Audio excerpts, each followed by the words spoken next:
You're still watching Sunrise, coming to you from Channels Television, and we're chatting with Janet, and she was talking about handing over your complimentary card upside down.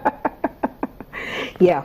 No, always make sure, be conscious of how you present your business card. So, because it's white at the top, yeah, I mean, at the end of the day, you don't want someone to just take it and put it in their pocket. So you're giving it to them with the intention of them reading it. So I'm giving it to you, white surface up, my name is up, and you're taking it from me. We also have to remember that there's a standard size with business cards. I have seen all sorts. I have seen some that are really large, some that look like a credit card, you know, some that are actually transparent. They look nice, they look fancy, but try to keep it to size, because most times the business card holder can't fit them in. And when you're talking about the business card folder, they also can't go in as well. So you have to recognize the fact that it shouldn't be too large or uncomfortable for the person that is receiving it, because they're going to end up folding it into two and doing injustice to your card. But I would say whenever you're giving out your business card, always try to give it out with confidence. You know, don't just say, you know, give it out proudly, give it out confidently. Make sure that the information on it is correct. Most times there could be typo errors, and you're beginning to say, oh, I'm sorry, there was a mistake. You start crossing out and putting the correct number there. I would just say discard those cards and do another one. Print another one that has the correct information. It's actually not a good image to write on your business card. Now, sometimes some people have a very plain back and you're not around. They drop their card and they drop a note on it as well. Ideally, you shouldn't drop notes on it, because sometimes you're trying to squeeze information in, and at the end of the day the person can't read it because there's not enough space. Always drop a note separate from the card, attach your card to it. Your business card is very key. Sometimes you're sending out a letter, you can just attach your business card to it. Now, you don't need to be working in a corporate office to have a business card. You could be selling out of the back of your boot, you could be selling from home, but always have something that actually has your number and your email and your name, so which is important, so that you can be reached. You know, some people feel, well, I'm not in a corporate world, so I don't need a business card. I think everybody needs some form of contact, even if it's just to have that important information on their card. And of course, when it comes to receiving the card, again, I've said it before, try to at least consciously, thank you, consciously, there you go. Okay, I'm watching you both. Consciously read, and you know what? Of course, out of politeness, say thank you.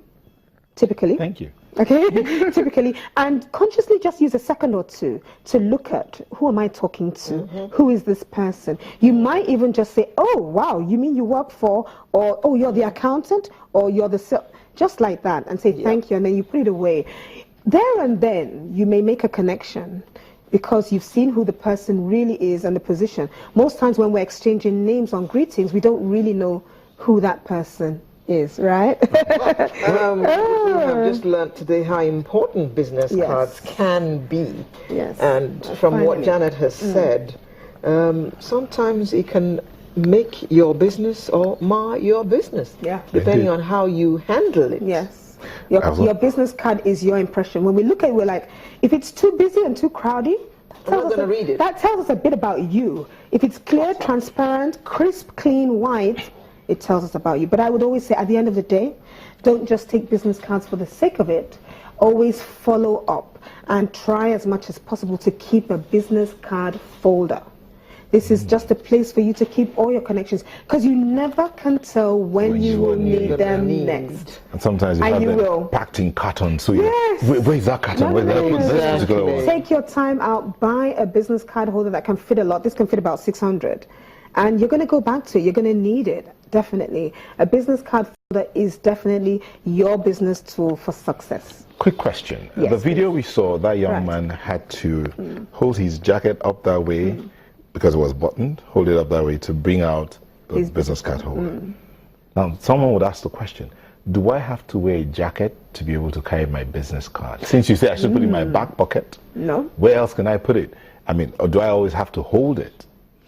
Now, where are you coming from? Are you in a business meeting? If you are in a business meeting, then you are supposed to be wearing a jacket. But yeah, you're right. You could be in a casual environment and you might not be wearing a jacket, true. It could be in your side pocket, but so long as it's not bulky. All right, or it could just be in your business card holder along with your iPad or whatever else you're carrying. Sometimes some iPads have little cases like this one, where you can just slot in your business card by the side in case you meet someone or a prospective client, and you can make use of that. Instead of carrying the whole thing, just put them in little pockets. Just make sure it's somewhere where you know you can go back and reach it. So if I'm wearing a shirt that has a pocket in front, I could just... No, I would say no. Maybe a couple of cards in here.